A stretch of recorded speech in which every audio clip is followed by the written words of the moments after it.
சிற்றம்பலம் இடரினும் தளரினும் என தொடு நோய் தொடரினு மூனக்கழல் தொழு தெழுவேன் கடல் தனில் ஆமீதோடு கலந்த நஞ்சை மிடரினுள்ளடக்கிய வேதியனே இதுவோ எமையாழுமாறு ஈவதொன்றமர்க்கில்லையே அதுவோ உனதின்னருள் ஆபடி துறை அரணே. ஓம் நமச்சிவாய. மேன்மைகள் சைவநீதி விளங்குக உலகமெல்லாம். நோயற்ற வாழ்வே குறைவற்ற செல்வம். அந்த நோய் நொடி இல்லாத வாழ்வு இந்த உலக மக்கள் எல்லோரும் வாழ வேண்டும் என்று கலியுகத்தின் காந்தமலை ஜோதியாகிய சபரிமலை சுவாமி ஐயப்பனுடைய திருவடிகளை சிறந்தாழ்த்தி டான் தமிழொலி ஓம் தொலைக்காட்சி நேயர்கள் அனைவருக்கும் சர்வதேச இந்து மத குருப்பீடம் அகில இலங்கை சபரிமலை ஸ்ரீ சாஸ்தாபுரத்தின் சார்பில் இனிய வணக்கங்களும் நல்லாசிகளும். என்றும் மங்களகரமான குரோதி வருஷம் ஆனி மாதம் 19ஆம் நாள் 3/7/2024 புதன்கிழமை. இன்று மலர்ந்திருக்கின்ற இன்றைய பொழுதும் நம் எல்லோருடைய வாழ்விலும் எல்லா விதமான சிறப்புகளும் வெற்றிகளும் கிடைக்க இறையருளும் குருவருளும் பூர்ணமாக நிறைய வேண்டும் என்று பிரார்த்தித்து இன்று புத வாரம் என்கின்ற புதன்கிழமை. இந்த வாரங்களுக்குள்ளே ஒரு அற்புதமான நாள். இந்த ஒரு சுபகாரியங்களை ஆரம்பிப்பதற்கும் செய்வதற்கும் ஒரு சிறந்த நாள். ஒரு ஆலயத்திலே கும்பாபிஷேகமோ அல்லது இல்லங்கள் நடக்கின்ற திருமண வைபவமோ புதுமனை புகுவிழாவோ போன்ற சிறப்பான நிகழ்வுகள், ஒரு திருமண பேச்சை ஆரம்பிப்பதற்கு இந்த புதன்கிழமையைப் போல எந்த ஒரு நாளும் சிறப்பாக அமையாது. அவ்வளவு ஒரு அற்புதமான நாள் இந்த புதன்கிழமை. அதனாலே தான் பொதுவாக சொல்வார்கள், பொன் கிடைத்தாலும் விலை மதிக்க முடியாத பொன் அதுவும் லேசாக கிடைச்சிருமா, புதன் கிடைக்காது. இந்த புதன்கிழமை அமைவது ஒரு அற்புதமான நாள். இன்றைய தினம் பிரதோஷ விரத அனுஷ்டானம். இந்த மாதங்கள் தோறும் வளர்புறையிலே தேய்பிறையிலே இந்த பிரதோஷம் விரதம் பெறும். இது தேய்பிறை பிரதோஷம். இந்த பிரதோஷ காலத்திலே சிவன் ஆலயங்களிலே விசேஷமாக நடைபெறுகின்ற பூஜைகள், வழிபாடுகள், அபிஷேகங்கள், ஆராதனைகள், பிரதோஷ உற்சவத்திலே நாங்கள் கலந்து கொள்வதோடு சிவனாலயங்களிலே இந்த பிரதோஷ காலத்திலே நந்தியம்பெருமானத்திலே பூஜை அபிஷேகங்கள் நடைபெறும். அவ்வாறு அந்த நந்தியினுடைய 2 கொம்புகளுக்கு நடுவிலே இறைவன் ஆனந்த தாண்டவம் ஆடுவதாக பிரார்த்தனை செய்து இந்த வழிபாடுகள் செய்து கொள்வார்கள். நாங்கள் ஆலயங்களை சிவன் ஆலயத்திலே வலம் வருகின்ற பொழுது இந்த பிரதோஷ காலத்திலே ஏனைய காலங்களைப் போல் கோவிலை பூர்ணமாக வலமாக வருவதல்ல. சோம சூத்திர பிரதக்ஷணம் என்கின்ற வகையிலே நந்தியம்பெருமானத்திலே பிரார்த்தனை செய்து வழிபாடு செய்து பெரிய வலமாக வந்து கோமுகை வரையிலே வந்து மீண்டும் திரும்ப நந்தியம்பெருமானத்தை வந்து மீண்டும் திரும்ப கோமுகை, இவ்வாறு 3 முறை சோம சூத்திர பிரதட்சணம் என்கின்ற வகையிலே இந்த வழிபாடுகள். அங்கு நடைபெறுகின்ற இந்த பிரதோஷ உற்சவ மூர்த்தி அவருடைய உற்சவத்திலும் கலந்து இறை வழிபாடு செய்கின்ற பொழுதும் இந்த பிரதோஷமூர்த்தி வலம் வருகின்ற பொழுது பொதுவாக ஒரு தரம் வலம் வருகின்ற ஆலயங்களும் உண்டு, 3 முறை வலம் வருகின்ற ஆலயங்களும் உண்டு. அவ்வாறு அந்த 3 முறை வருகின்ற பொழுது முதல் வலம் வருகின்ற பொழுது வேத பாராயணங்கள், ருத்ர பாராயணங்களோடு வலம் வந்து 2வது முறை தேவார திருமுறைகளை பாராயணம் செய்து வலம் வந்து 3வது முறையாக தவில், நாதஸ்வரம் போன்ற மங்கள வாத்தியங்கள், செகண்டி, செமக்கலம் போன்ற சங்கநாதம் போன்றவற்றினுடைய வாத்தியங்களோடும் வலம் பெறுகின்ற சிறப்புகளோடும் கூடியதாக அமைந்திருக்கும்.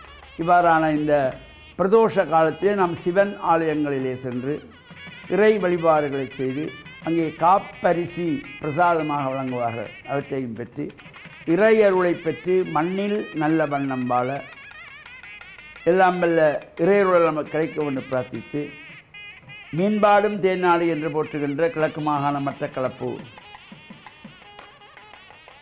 கண்ணன் குடா புது மண்டபத்தடி எண்ணம் பால பூவல் என்கின்றதாகிய பதியிலே கோவில் கொண்டுள்ள மகாவிஷ்ணுடைய தசாவதாரத்திலே 4வது அவதாரமாக போற்றப்படுகின்ற நரசிம்ம அவதாரம். இந்த நரசிம்மமூர்த்தி ஆலயத்தினுடைய மகா கும்பாபிஷேகமும் சிறப்பாக நடைபெற திருவிழா கூட்டியிருக்கின்றது.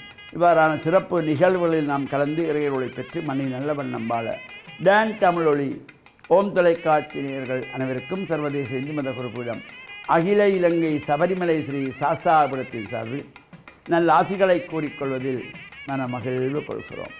சர்வே ஜனாக சுகினோ பவந்து சமஸ்த சன் மங்களான் சந்து சுபம்.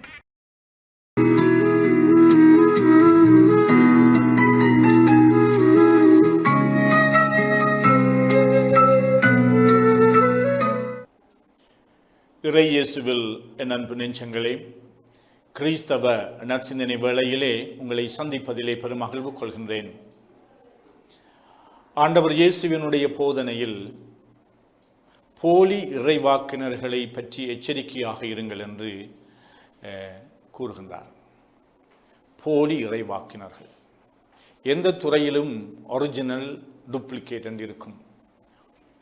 உண்மையானது, நல்லது அல்லது போலியானது என்று.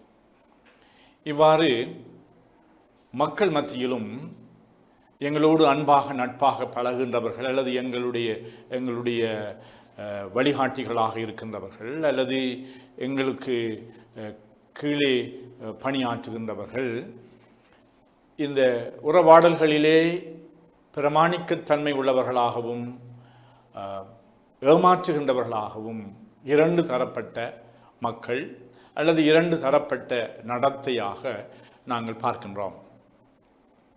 இதை இயேசு எப்படி புரிய வைக்கின்றார் என்று சொன்னால், நல்ல மரம் நல்ல கனிகளை தரும் என்று. அவர்களுடைய கனிகளிலே இருந்து இவர்கள் நல்லவர்களா இல்லையா, அவர்களுடைய செயல்களிலே இருந்து நாங்கள் கண்டுபிடிக்கலாம். வாழ்க்கையிலே சில வேளைகளிலே நாங்கள் விவேகமாக இருக்க வேண்டிய கட்டாயம் உண்டு. நாங்கள் ஏமாற்றப்படாமல் இருப்பதற்கு தகுந்த விழிப்புணர்வு எங்களுக்கு இருக்க வேண்டும். கிறிஸ்தவ வாழ்விலும் கூட நாங்கள் சமூகத்திலே வாழுகின்றோம். பலரோடு சேர்ந்து இணைந்து நாங்கள் வாழ்கின்றோம். நண்பர்களாக இருக்கலாம் அல்லது எங்களுக்கு தொழில் தருகின்றவர்களாக இருக்கலாம் அல்லது எங்களுக்கு கீழே தொழில் செய்கின்றவர்களாக இருக்கலாம். பலவிதமான மனிதர்களை நாங்கள் சந்திக்கின்றோம், அவர்களோடு உறவாடுகின்றோம், அவர்களோடு உரையாடுகின்றோம், அவர்களுடைய அறிவுரைகளை கூட கேட்கின்றோம். போலி இறைவாக்கினர்களுக்குள்ளேயும் போலியாக இருப்பார்கள். ஆகையினாலே எல்லோரையும் நாங்கள் நம்பக்கூடாது என்பதென்றல்ல, ஆய்ந்து பார்க்க வேண்டும். ஏனென்றால் அவர்கள் எங்களை தவறான பாதையிலே வழிநடத்தி செல்லலாம். அவர்கள் தங்களுடைய சுயநலத்துக்காக அடுத்தவர்களை பயன்படுத்தலாம். அதனாலே அவர்களுடைய ஆலோசனை, அவர்களுடைய வழிநடத்துதல், அவர்களோடு இணைந்து உறவாடுதல் போன்ற இந்த விடயங்களிலே இவர்கள் சரியான பாதையிலே எங்களை வழிநடத்துகின்றார்கள், இவர்கள் எங்களுடைய வாழ்விலே அக்கறை கொண்டிருக்கின்றார்கள் என்று நாங்கள் விவேகமுள்ளவர்களாக கணிப்பீடு செய்ய வேண்டும்.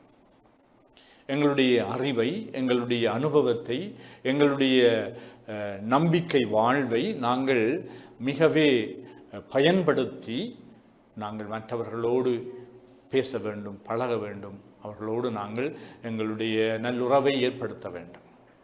அதனால் தான் இயேசு கூறுகின்றார், போலி இறைவாக்கினர்களை பற்றி எச்சரிக்கையாக இருங்கள் என்று. சிலர் தலைமைப்பீடங்களிலே இருப்பார்கள், தங்களுடைய சுயநலத்துக்காகவும் தங்களுடைய லாபத்திற்காகவும் தங்களுடைய பதவி உயர்வுகளுக்காகவும் தங்களுடைய சௌகரியங்களுக்காகவும் மற்றவர்களை பயன்படுத்துவார்கள். அவர்கள் உண்மையானவர்கள் அல்ல, போலியானவர்கள்.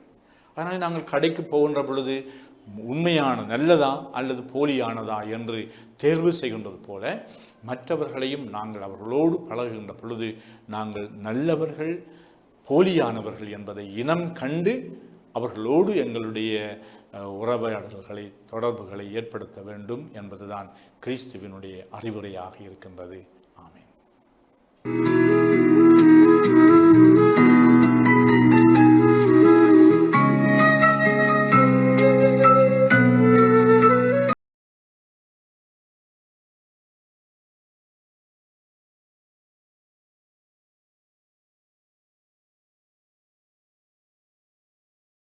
ஆலமீன் வஸ்ஸலாத்து வஸ்ஸலாமு அலா முஹம்மதின் ஸல்லல்லாஹு அலைஹி வஸல்லம் வஅலா ஆலிஹி வஸஹ்பிஹி அஜ்மாஹீன். அன்புள்ள நேயர்களே, சகோதரர்களே, இன்றைய காலை பொழுதிலே உங்களை சந்திப்பதில் மகிழ்ச்சி அடைகிறேன்.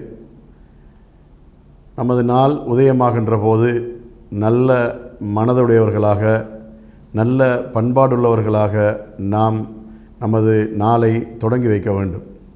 இன்றைய நாளில் நான் உங்களுக்கு சொல்ல வருகின்ற ஒரு நற்செய்தி என்னவென்று சொன்னால், நாம் எப்பொழுதும் உண்மை பேசுகின்றவர்களாக இருக்க வேண்டும்.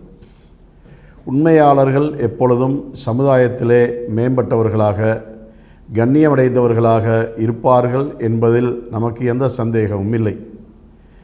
எல்லா சமயங்களும் உண்மை பேசுதல் என்பதை வலியுறுத்துகின்றனவாக இருக்கின்றன என்பது நம்ம எல்லோருக்கும் தெரியும். அந்த வகையிலே இஸ்லாத்தை பற்றி எடுத்து சொல்வதானால், நமது நபிகள் நாயகம் ஸல்லல்லாஹு அலைஹி வஸல்லம் அவர்கள் சொல்லியிருக்கின்றார்கள், உமக்கு பாதகம் ஏற்பட்டாலும் கூட நீ உண்மையே உரைக்க வேண்டும் என்று சொல்லியிருக்கின்றார்கள். அந்த வகையிலே அவர்களால் பயிற்சி அளிக்கப்பட்ட தோழர்கள் அனைவரும் உண்மை பேசுகின்றவர்களாக இருந்தார்கள் என்று வரலாறு நமக்கு சொல்கின்றது. அது மாத்திரமல்ல, உண்மை பேசியதால் அந்த சமுதாயத்தில் ஏற்பட்ட மிகப்பெரிய மாற்றங்களை எல்லாம் நாம் வரலாறுகளிலே காணக்கூடியவர்களாக இருந்து கொண்டிருக்கின்றோம். திருமறை குர்ஆனும் கூட வக்கூனு மஅஸ் சாதிகீன், நீங்கள் உண்மையாளர்களோடு இருங்கள் என்று சொல்லுகின்றது. அதனால் நமது பிள்ளைகளை நாம் சிறு பருவத்திலிருந்து வளர்த்தெடுக்கும் போது, பயிற்சி கொடுக்கின்ற போது, அவர்கள் உண்மை உரைக்கின்றவர்களாக இருக்கக்கூடியவர்களாகவே அவர்களுக்கு நாம் பயிற்சி கொடுக்க வேண்டும்.